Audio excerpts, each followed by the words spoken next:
Assalamualaikum warahmatullahi wabarakatuh. Selamat pagi, dosen pembimbing dan dosen penguji saya. Perkenalkan nama saya Andi Putri Aryani dari Teknik Kimia Angkatan 2022. Di sini saya akan memaparkan hasil penelitian saya yang berjudul Optimalisasi Produksi Biodiesel dari Drying Mikroalga Spirulina sp dengan proses in situ transesterifikasi berbasis katalis KOH.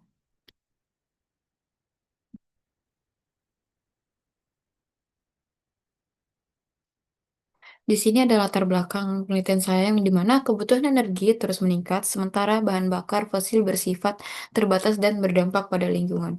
Biodiesel menjadi alternatif energi terbarukan, namun generasi pertama dan kedua masih memiliki keterbatasan karena bersaing dengan pangan. Mikroalga, khususnya Spirulina sp, berpotensi sebagai biodiesel generasi ketiga karena tidak bersaing dengan pangan dan memiliki kandungan lipid. Produksi biodiesel umumnya dilalui melalui dua tahap, sehingga pada penelitian ini digunakan metode transesterifikasi in situ untuk meningkatkan efisiensi proses.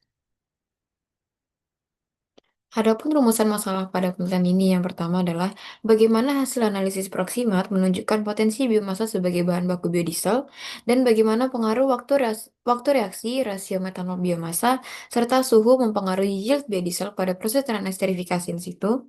Yang kedua, bagaimana profil senyawa utama dan persentase yang dihasilkan dari spirulina sp melalui proses transesterifikasi in situ pada kondisi optimal.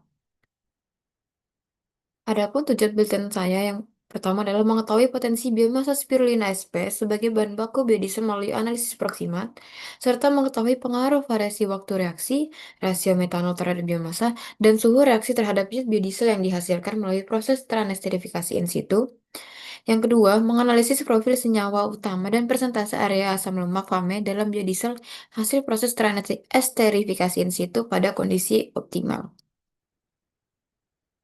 Selanjutnya ada beberapa penelitian terdahulu yang menunjukkan bahwa eh, pada umumnya masih menggunakan minyak hasil ekstraksi yang dimana waktu reaksinya lama ataupun peralatannya lebih kompleks. Jadi, penelitian ini tuh difokuskan pada pemanfaatan biomasa kering spirulina sp dengan katalis KOH dan optimasi parameter proses. Selanjutnya ada pun metodologi penelitian. Yang pertama, melakukan proses transesterifikasi in situ menggunakan metanol, biomasa spirulina sp, dan katalis KOH. Lalu hasil dari transesterifikasi ini akan dipisahkan melalui sentrifuge selama 5 menit dengan kecepatan 2000 rpm. Lalu hasil pemisahan parutan dan cairannya ini akan diambil supernatannya atau cairannya untuk dipanaskan dengan suhu 80 derajat Celcius hingga massa yang didapatkan konstan. Kemudian hasil biodiesel setelah dipanaskan itu akan diuji karakterisasi FTIR dan GCMS. Adapun variabel penelitian saya yang dimana variabel tetapnya ada pada konsentrasi katalis KOH, kecepatan pengadukan, transesterifikasi in situ, dan waktu dan kecepatan centrifuge. Untuk variabel bebasnya ada waktu reaksi yang dimana variasinya ada 30, 60, dan 90 menit. Rasio metanol dan biomasanya yaitu 8:1, 12:1, dan 16:1. Lalu suhu reaksinya ada 40 derajat Celcius, 50 derajat Celcius, sampai 60 derajat Celcius. Dan variabel responnya adalah yield biodiesel. Adapun pembahasan yang pertama yaitu analisis proksimat, yang dimana hasil dari analisis proksimat menunjukkan bahwa biomasa spirulina sp memiliki kandungan lipid sebesar 4,60% dari berat keringnya, yang cukup untuk dimanfaatkan sebagai bahan baku yang berpotensi digunakan untuk pembuatan biodiesel.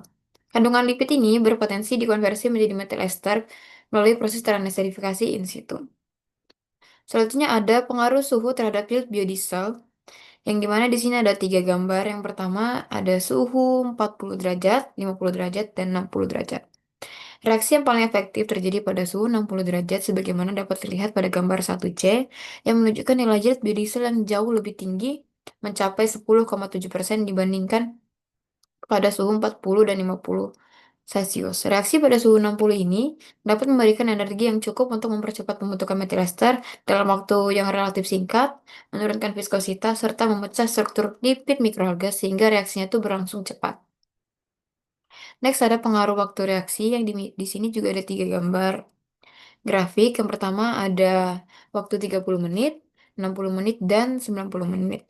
Hasil dari gambar ini khususnya gambar A sejalan dengan penelitian Mahfud et al. 2022 yang menunjukkan bahwa waktu reaksi singkat 10-30 menit dalam proses verifikasi in situ mikroalga Chlorella sp sudah mampu menghasilkan yield tinggi karena peningkatan efisiensi pemanasan dan reaksi simultan antara ekstraksi lipid dan transesterifikasi.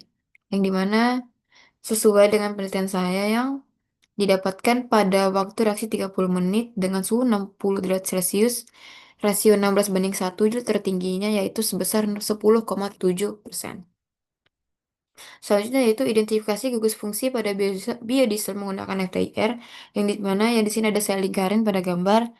Adapun gelombang serapan di 1736,10 cm pangkat -1 terlihat gelombang serapan menunjukkan regangan gugus karbonil ester, yang dimana serapan ini merupakan penanda utama terbentuknya biodiesel karena gugus C-2O ester ini tidak ditemukan pada trigliserida maupun minyak mentah. Rindo dan Bello 2016 menyatakan bahwa serapan ini merupakan indikator paling kuat keberhasilan esterifikasi in situ. Keberadaan serapan ini pada mikroalga menunjukkan bahwa reaksi transesterifikasi in situ telah menghasilkan fame secara efektif. Next, di sini ada identifikasi senyawa ester dalam biodiesel menggunakan GCMS. Nah, berdasarkan hasil identifikasi pada tabel yang saya tunjukkan, menunjukkan bahwa proses esterifikasi pada spirulina sp ini telah menghasilkan berbagai komponen metil ester atau FAME dengan dominasi senyawa tak jenuh. Fraksi terbesar adalah PUFA yang dimana tercatat sebesar 11,5%, 58% dengan senyawa dominannya yaitu metil linoleat sebesar 9,01%.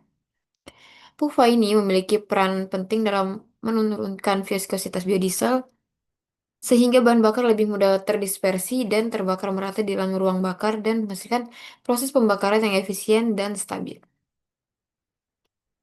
Adapun kesimpulan pada penelitian saya yang pertama, variasi waktu, suhu, dan rasio mataram menunjukkan bahwa reaksi bekerja paling optimal pada suhu 60 derajat Celcius, waktu 30 menit, dan terbukti menghasilkan yield biodiesel tertinggi sebesar 10,7%. Lalu yang kedua, adapun proses transesterifikasi in situ pada spirulina sp berhasil menghasilkan biodiesel yang ditujukan oleh munculnya puncak ester pada gelombang 1736,10 cm pangkat min 1 pada spektrum FTIR sebagai penanda terbentuknya ester, lalu ditujukan pada analisis GCMS yang mengidentifikasi 7 senyawa FAME dengan dominasi metilinoleuat beserta beberapa ester tak jenuh lainnya, yang dimana hasil ini menunjukkan bahwa spirulina sp dapat dikonversi langsung menjadi biodiesel tanpa tahap ekstraksi minyak, sehingga prosesnya lebih sederhana dan efisien. Adapun saran pada penelitian ini itu dapat diusulkan dari hasil penelitian yang telah dilakukan adalah diperlukannya penelitian lanjutan biodiesel lanjutan seperti pengujian viskositas, densitas, dan titik nyala guna memastikan bahwa produk yang dihasilkan ini benar-benar memenuhi standar SNI. Kurang lebihnya, mohon maaf. Sekian pemaparan dari penelitian saya. Terima kasih atas perhatian Bapak ataupun Ibu dosen penguji dan pembimbing. Wassalamualaikum warahmatullahi wabarakatuh.